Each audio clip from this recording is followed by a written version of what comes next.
Hello, NBA fans. Kevin Harlan here with Steve Kerr and Clark Kellogg, wishing all the mothers out there a wonderful Mother's Day. The fans are making noise at Quicken Loans Arena here in Cleveland for their Cavaliers. Well, guys, it's go time. These are two teams whose rivalry goes back a ways, and anytime you renew it, fans are in for a treat. And, you know, it promises to be another testy encounter between them. The build-up to the game has been pretty intense. I think everybody's expecting some volatility on the floor today. So a look at the starters for the Wizards. Wall and Beal together in the backcourt. Nene down low with Gortat. And it's Pierce in at the 3 slot. You know, he'll make you scratch your head and throw your hands up as a defender. I mean, you just don't know how to play him. Kyrie Irving, clearly a player who's dreamed of greatness from a very young age. Going back to the 4th grade, he wrote, "I'm going to the NBA," and he wrote it across the back wall of his closet. And while it was hidden behind his clothes, it certainly wasn't far from his head or his heart. Oh my God, they just got that. The Wizards shooting their first free throws. First trip to the line in this one. Well, you take a look at the numbers, guys. They're shooting 74% on the season. And this year, they haven't quite been able to maintain the free throw percentage they had last season. And Irving still wanted to write down goals. He used to write them in a notebook. He still keeps. Now he'll write them down in his phone. All part of setting his sights high and dreaming big. Ball passes to Beal. Pierce with a wide open look. And misses it off the right side of the rim. And a wide open look for James. The Cavaliers again can't hit. And for Irving, just like those words in the back of his closet stayed hidden, his great talent stayed hidden for a long time as well. Yeah, it didn't really dominate until his senior year of high school, Kevin. Only 11 games he played at Duke. It might seem he was an overnight sensation in the NBA, but in truth, he spent a lifetime laying the foundation for his game. Here's Beal. No good. Smith with some nice D. Here's James. He had a 27-point outing in their last game against the Bulls in Chicago. And his work on the glass is certainly noteworthy, and he contributed in a number of ways.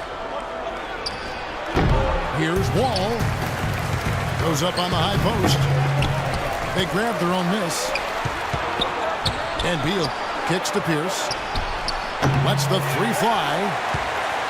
Cavaliers have gone just 2 of 7 so far. A little bit of a slow start for them.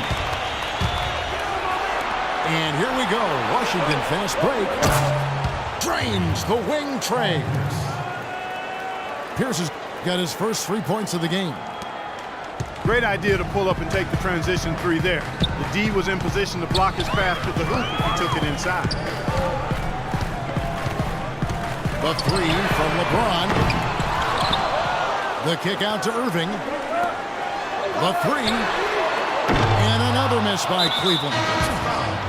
He's been wayward and just off on about everything he's put up in this period. And the Cavaliers with some changes. Miller's checked in for Tristan Thompson. Von Shumpert is coming for J.R. Smith. And it's Matthew Dellavedova in for Irving. Stolen by Pierce. And now here comes Wall, leading the break. His touch has disappeared on him this quarter. He just hasn't been able to get it going. And the whistle blows. It's going to be on John Wall. Jones checked in for LeBron. And we're approaching about 3.5 minutes played in the first quarter. Wizards leading by 3. Nene, I think, an underrated defensive player. Not a big shot blocker, but he has tremendous size and strength, and he can move laterally. So he can really move, cover the pick and roll, and switch on to guards, an effective defender. Timeout is called. First of the game for the Cavaliers. And Nene, for his size and agility, at times somewhat disappointing in terms of rebounding the ball. Throughout his career, actually, his rebound rate has fallen steadily over the last few years. Maybe injuries a factor in that, but they do need more from him on the glass. A big group substitution here for Cleveland. LeBron, he's checked in for Mozgov. Marion comes in for Mike Miller. Smith checked in for Shumpert. And it's Kyrie Irving in for Matthew Dellavedova. You talk about the subtle decline for Nene. His scoring efficiency, Steve, also taking a turn for the worse over the last couple seasons. Yeah, still in his early 30s. You know, age shouldn't be that big a factor for a big man, but I guess it's the accumulation of all those injuries, including his knee sprain last season, that may be taking their toll. That was simply a defensive breakdown there, Kevin. He was all alone for that shot. It was a warm-up jumper. An even 3-on-3 break. Jones, no luck. The Wizards with the lead. It's a 4-second differential between the shot clock and game clock. And here are the Cavaliers now. Outplayed in the previous game on their schedule, losing to Chicago. Well, they were in foul trouble throughout that game, guys, and made things awfully hard on themselves as a result. Yeah, it forced them to go much deeper into their rotation than they would have liked to, and that's always tough. The Wizards shooting their third and fourth free throw attempts of the game. No good on the free throw. And the second free throw, good. 5 seconds left to play in the first quarter. That will count. Drilled it just as the horn. All right, the second quarter beginning in just a moment. Breaking down some numbers here, the hustle stats for the Wizards. Well, their frenetic defense has really been impressive, putting a lot of pressure on ball handlers and turning them over. They also came out of the locker room with their running shoes on. I mean, their transition game has been full throttle. Here's Sessions. And now, brought to you by Gatorade, all fueled up and ready to go. Let's reset our lineups. So on the floor for Washington, Chris Humphries is out there with Porter. Then there's Ramon Sessions. Then it's Rasul Butler. And it's Serafin in the center. And that one's good. Sessions. That's a nice job of getting the ball in the paint and burying the shot. That's exactly how it's done. From deep, James. And it's Humphries with the rebound.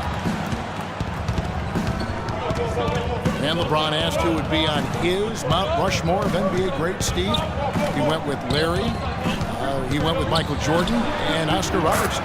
Well, you got to feel like he probably can sort of associate himself with the Big O. You know, the big body, the strength, the versatility.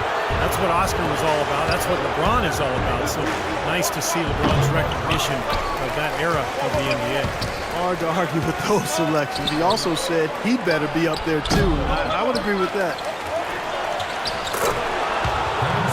Here's Serafin. Cashes in for a double-digit lead.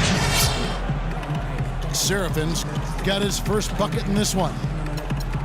Well, after that ragged first quarter offensively, they're finally picking up some ground here in the second. And you know, Steve, we talk about it all the time. Basketball, especially the NBA game, a game of run. Their offense right now on an uptick. And the Wizards are going with a whole new group out there now. Let's check out what Doris Burke has for us. Well, guys, as we all know, LeBron James is now back in Cleveland, but he thinks his time in Miami will serve him well. As he said, Miami for me has been like college for other kids. I became a better player and a better man. I learned from a franchise that had been where I wanted to go. Kevin? He knows what it takes to win it all, Doris. Now he's trying to do it back home in Ohio. Thanks. They're playing with a purpose, guys. The big lead becoming bigger.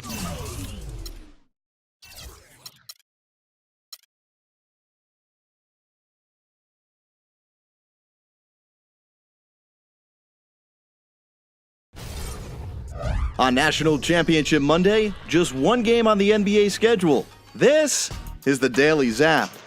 Nets and Blazers making up a game from the postponed original